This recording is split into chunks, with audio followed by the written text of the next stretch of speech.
बहुत बहुत शुक्रिया शौकत साहब। मुझ जैसे छोटे और गुनहगार आदमी को आप जैसे बड़े लोगों के बीच में बोलने का मौका मिला, ये मेरा सौभाग्य है कि इतने बड़े लर्नर लोगों के बीच में एक जाहिल बोल रहा है। दो तीन बातें मैं आपसे कहना चाहता हूँ जो सर ने कही है, उसी को कुछ मैं अरबी में ट्रांसलेट करके आपको बताऊंगा। अमरपाल सर ने कहा कि लम तनालल इल्मा इल्ला बिसित्ततिन सौम्बिकन तफसीलिहा बिबयानी ज़काउन व हिर्सुन व इज्तिहादुन व बुलगा व इरशाद उस्ताजिन व तूलो ज़मानी। ज्ञान की प्राप्ति के लिए 6 चीजें अनिवार्य हैं, उसके बगैर आप ज्ञान प्राप्त नहीं कर सकते हैं। वो क्या है? लन तनालल इल्मा इल्ला बिसित्ततिन सौम्बिकन तफसीलिहा बिबयानी। ज़काउन, आपके अंदर टैलेंट होना चाहिए, ज़हानत होनी चाहिए। वह हिर्सुन, उस टैलेंट के प्रति आपको लालची होना चाहिए। वज्तिहादुन, लगातार स्ट्रगल होना चाहिए। वह बुलगा, उसके बाद पैसा आता है। हम लोग पैसा पहले नंबर पर ले आते हैं, बाकी 3 चीजों को छोड़ देते हैं। हमारे पास पैसा नहीं है, कैसे पढ़ें, क्या करें क्या ना करें। तो ये हमको समझना होगा कि ये 3 चीजें अगर हमारे पास हैं तो पैसा अपने आप आ जाएगा। और आज अक्रॉस द वर्ल्ड, अब दुनिया की, क्योंकि हमारी जो भारतीय परंपरा है, जो हमारी भारतीय संस्कृति है, वो वसुधैव कुटुंबकम की है। यानी पूरी दुनिया में एक परिवार या बॉर्डर वॉर्डर कोई माने नहीं रखते हैं। और ये तो हमारे भारत का सौभाग्य है कि हमने, जो हमारे प्रधानमंत्री मोदी जी का जो सपना है कि किस तरह से अंतरराष्ट्रीय स्तर पर भारत को एक पहचान देने की कोशिश कर रहे हैं, तो अब बॉर्डर खत्म हो चुके हैं।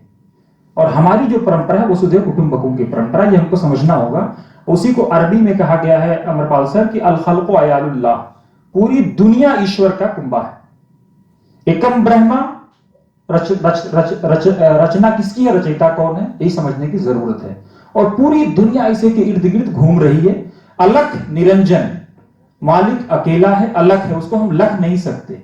निरंजन, उसको अंजन की हाजत नहीं है, मेकअप की कोई जरूरत नहीं है। कि गत न्यारी, लख लख रूप दिखावत है, उसके अनेकों रूप हैं। कभी वो मां के रूप में आता है, कभी वो पिता के रूप में आता है, कभी वो पत्नी के, किस रूप में आता है कुछ पता ही नहीं है। सईद पिया के रूप में आकर अपनी खोज करावत है।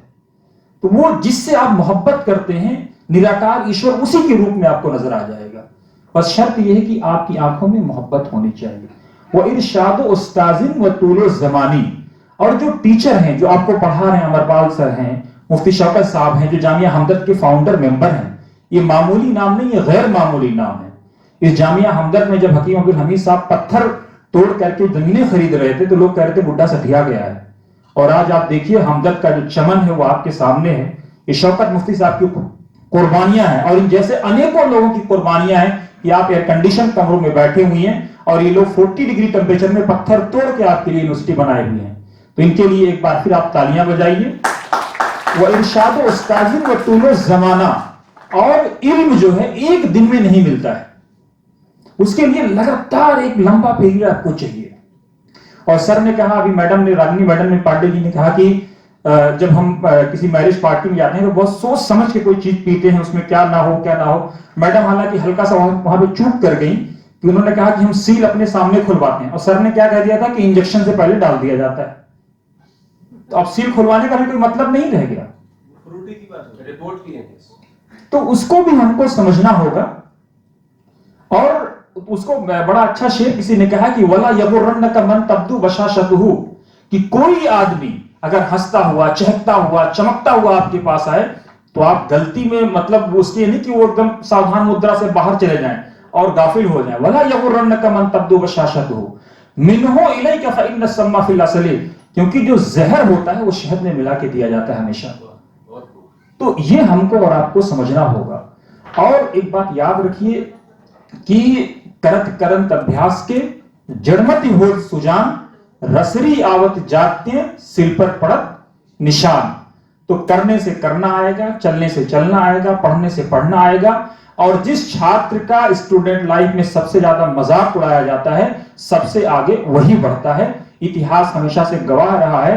वरदराज जी की अगर आपने कहानी सुनी हो तो उनके 5 बार क्लास 5th में फेल हुए, और छठा अटेम्प्ट जब उनको मिला तो वरदराज जी बन गए। और साइंस और क्या नाम है, संस्कृत की इतनी किताबें लिख डाली कि दुनिया आज तक उसका अल्टरनेट पेश करने से मजबूर है। तो इसलिए एक घड़ी आधी की बुनियाद, तुलसी संगत साधु की काटे कोटि अपराध, मिनट का हाफ का क्वार्टर, ऐसे लोगों के बीच में रहिए जो आपको अध्यात्म की तरफ लेकर के जाएं, एकेश्वरवाद की तरफ लेकर के जाएं, जो ये बताएं कि ये दुनिया कुछ नहीं है, इसके बाद भी कोई दुनिया है जो शुरू होगी।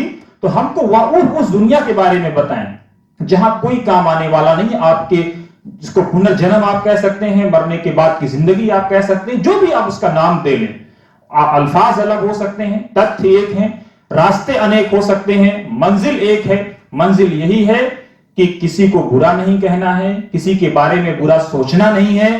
और अगर हमने सोचा तो ये जान लीजिए कि एक बड़ी अच्छी कहावत मेरे पिता ने बचपन में हमसे कही थी, वो कह करके मैं अपनी बात खत्म करूंगा, कि किसी के साथ भी अगर आप गलत करते हैं, अगर आप हल्का सा भी उसके साथ आप चूक कर जाते हैं, तो वो चीज आपके बच्चों पे आएगी, वो चीज आपकी आने वाली पीढ़ियों पे आएगी।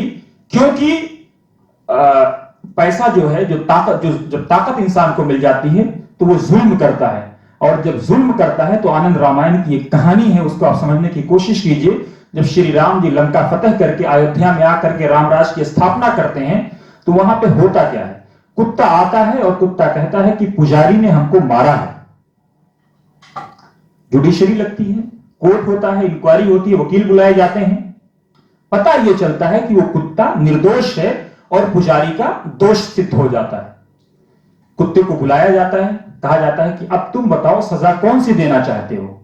कुत्ता कहता है कि मैं ये चाहता हूं कि अभी एक मठ के ये मठाधीश हैं, राम राज्य के जितने मंदिर हैं सबका हेड बना दिया जाए।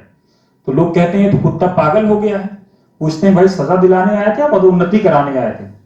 तो बोला मैं तो सजा दिलाने आया था, पदोन्नति कराने नहीं आया था। तो बोले तो पदोन्नति करा के जा रहे हो। तो उसने बड़ी प्यारी बात कही, कुत्ते से उनको सीखने की जरूरत है, सीखना कहीं से भी हो, सीखना चाहिए। उस कुत्ते ने कहा कि जब इंसान को अथाह पावर मिलती है तो वो जब जुल्म करता है, तो पिछले जन्म में मैं भी बहुत अच्छे कर्म किया था, लेकिन हल्की सी चूक हुई, तो ये वाला जन्म मेरा कुत्ते वाला हुआ है, तो मैं ये चाहता हूं कि इस पुजारी का भी अगला वाला जन्म कुत्ते वाला हो। कुत्ता कितना दूर की सोचता है, तो ये हमको और आपको सोचना है। वरना जुल्म का अंजाम जुल्म होता है। आप अपने भाइयों से मोहब्बत से रहिए, प्यार से रहिए, प्रेम से रहिए। ये भारत है, ये विवेकानंद की धरती है, आपको समझना होगा। जो विवेकानंद जी कहते थे कि निर्मल हृदय में ईश्वर बसता है। तो ये भारत वो धरती है जिसमें विविधताएं हैं, उसके बावजूद भी हम एक हैं, एक साथ बैठे हुए हैं। आइए हम मिलकर के इस भारत की संस्कृति के लिए, इस भारत के विकास के लिए दुआ करें, और साथ ही जो भी हमारे गुरु हैं, चाहे वो छोटे हों बड़े हों, उनका सम्मान करें। क्योंकि जब तेरा सर गुरु के चरण में होगा तभी सरल तेरा जीवन होगा। तो गुरु के प्रति जो हमारी भारतीय संस्कृति रही है, जब विवेकानंद जी अमेरिका गए थे तो एक बहुत बड़े जेंटलमैन ने एतराज किया कि भाई ये क्या धोती लुंगी पहन के आ गए। तो विवेकानंद जी ने बड़ी प्यारी बात कही थी, in America tailors make a gentleman, in India character makes a gentleman. तो ये हमारा भारत है। जय हिंद, जय भारत। बहुत बहुत शुक्रिया शौकत साहब, एक बार फिर शौकत साहब आपका दिल से आभार। आप इसी तरह से तरक्की करते रहें। अमरपाल सर, रागिनी सर और ताबिश साहब, क्या कहने, उन्हीं की वजह से हम सब यहाँ जमा हुए हैं। बहुत बहुत शुक्रिया, धन्यवाद। आप सारे लोग बाहर